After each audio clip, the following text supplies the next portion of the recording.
everybody did expect him to have been indicted this past week, and that hasn't happened. We're expecting it sometime early next week. It's a little troubling when he, at the very end, he says, and they want us to be peaceful.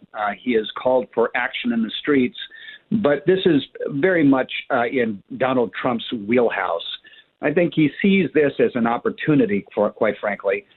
It has certainly gotten him back over the fold. He's the number one topic of conversation. And in terms of his campaign for president, it has helped him in terms of fundraising as well. Remember, he had a banner a week following the raid on Mar-a-Lago by the FBI. And so I think the Truth Social is designed to, again, ratchet things up on his behalf, make it very tribal between Republicans and liberals.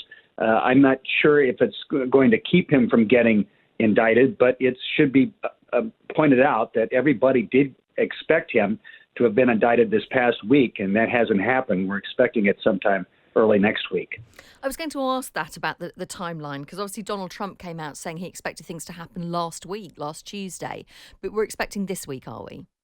Well, we're not sure. I mean, there's been this narrative now that because Donald Trump was not indicted, that all of a sudden the prosecutors are having second thoughts and that perhaps they're going to keep the grand jury together and hear perhaps from someone other than the prosecution witnesses. Well, we shall see. The district attorney for Manhattan says he's not being intimidated. He's not going by Donald Trump's timeline. And it's expected that there will be some announcement sometime next week. But it's clear that when Donald Trump said it was going to be Tuesday, that the DA in Manhattan would do everything possible to make sure that it wasn't Tuesday. He didn't want to make him sort of clairvoyant as to what their proceedings were. We're, again, expecting some kind of indictment possibly announced early next week with an arrangement where Donald Trump will be turned in. He would be booked and photographed and fingerprinted. It's unlikely there would be a perp walk. But we're still anticipating that sometime next week. How much of a threat is all of these allegations of making hush payments to Stormy Daniels, who was an adult film star? When we watch from the UK, often we see the US as quite a conservative country, a religious country. I just wonder how damaging these kind of allegations, whether they're proven or otherwise, are to Donald Trump. Well, it's an interesting question because Donald Trump is not an evangelical Christian, but the evangelical vote, which is substantial in some of the early Republican primary states, such as Iowa, sort of did adopt him.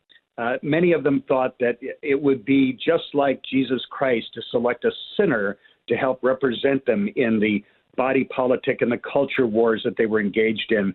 One I remember telling me that they considered him a baby Christian. And so there was a connection that he had, unlikely, certainly, that this Manhattanite who had multiple wives and multiple girlfriends and, to your point, cheated on his current wife, would somehow have a connection with deeply religious evangelical Christians that make up so much of the Republican base.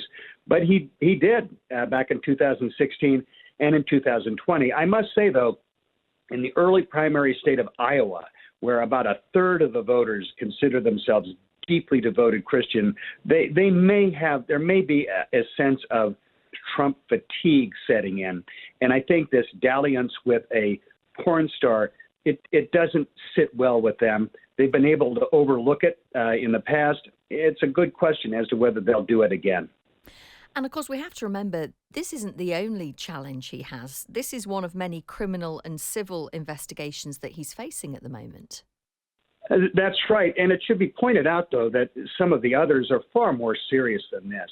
Remember that the case that he's being faced with in Manhattan in this payment of Stormy Daniels, the porn star, it could easily be prosecuted as a misdemeanor, a much lesser crime. The other investigations are much more serious. For example, in Fulton County, Georgia, that's where the president is on an audio tape trying to extort votes out of the elections officer for the state of Georgia and trying to overturn the results of the Georgia election, which could have overturned the presidential race. That's pretty damning evidence of a very serious crime. He's also being investigated with regard to his exhorting his followers to storm the United States Capitol on January 6th of 2021. So, indeed, there are much more important cases, I should say, and much more damaging cases. It has some people scratching their heads, though, in the sense that this is the easiest case Donald Trump will have. And it's unfortunate in their view that it's the first one that will be heard. Thank you so much for watching. You get extra points for making it all the way to the end of the video. And if you want to see more from me, Chloe and Callum, you can join us every Friday to Sunday on Times Radio from 6 a.m.